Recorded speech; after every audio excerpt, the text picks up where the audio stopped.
Սրբազաններ, իսկ գուցե այս բոլորը, այս հաջող ինչպես դուք թվարկեցիք անհասկանալի այս խոսույթները կամ քննադատությունները Երևան ելան հատկապես Բագրատ Սրբազանի շարժումին ի հետևանք կա այդպիսի բան։ Չէ, այդպես չի։ Չէ, եթե մենք հետ գնանք, Բագրատ Սրբազանի շարժումը դա եկեցու հետ կապ չունի։ Դա ինչպես Սրբազաներ։ Սկզբից տեսեք, եթե դուք հետևողական լինեք, այն ինչ որ վերաբերում էր սահմանագծմանն ու սահմանազատմանը, դա կապ ուներ։ Մայրաթորը հայտարարություն արել էր դրա հետ կապված։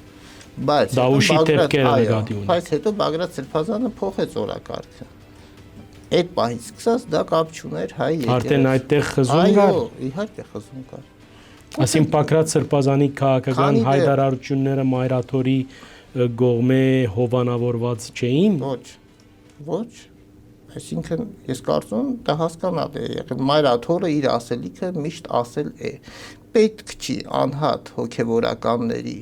խոսույթը ասածը վերագրել հայ եկեղեցուն։ Դա մեծ սխալ է։ Հայ եկեղեցին ասում է պաշտոնական հայտարարության հաղորդագրության միջոցով այն ինչ որ պիտի ասի։